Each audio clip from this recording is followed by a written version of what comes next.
Assalamualaikum warahmatullahi wabarakatuh. My name is Aulia Magfirah Ramadhani and I am from English Literature C 2020. In this video, I will explain about mind map about modernity and modernism. First of all, modernism was a movement in the arts in the first half of the 20th century that rejected traditional values and techniques and emphasized the importance of individual experience. The term modernism refers to the radical shift in aesthetic and cultural sensibilities evident in the art and literature of the post-World War I period. Modernity is a slippery term of postmodernity. Indeed, some scholars date the modern subject as emerging as early as the Renaissance. Usually though, when someone refers to the modern period, they mean the period from about 1898 to the Second World War. This is a time of wild experimentation because the main focus of modernism is visual art, architecture, dance, and music. Modernism was a break with the past and the concurrent search for new forms of expressions and even politics. This is the period that saw such revolutionary political movements as fascism, Nazism, communism, anarchism, and so on.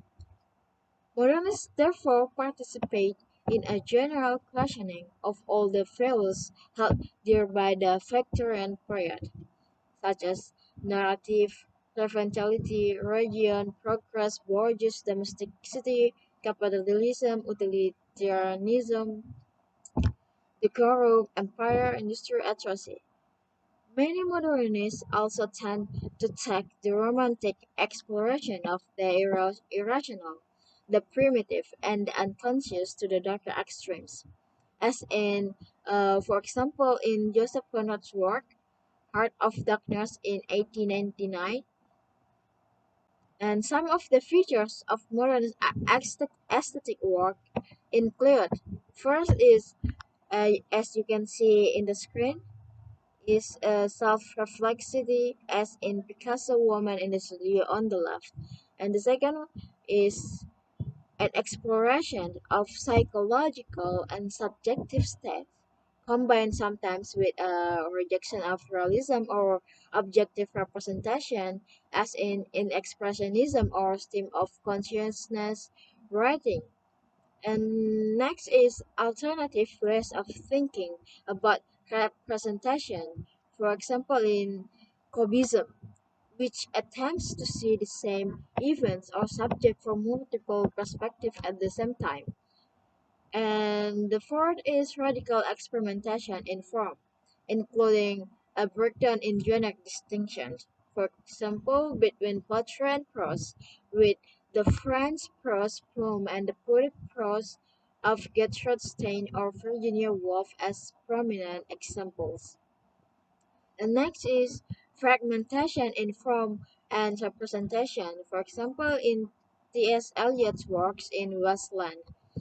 And next is extreme ambiguity and simultaneously in structure.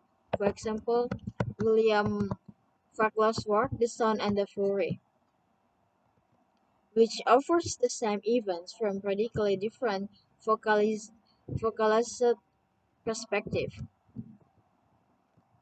And the second last one, some experimentation in the breakdown between high and low forms. For example, in Eliot's and Joyce's inclusion of work and pop cultural material in their work. So, really in a way that is easily understandable by the general masses. And the last one is the use of parody and irony in artistic creation. For example, James Joyce Ulysses or the creations of the Surrealists and Dadaists. So again, in a way that tends to be difficult for the mass consumer to understand. And I think that's all for me. That's all I can explain about my mind map, about modernist and modernism. Thank you very much.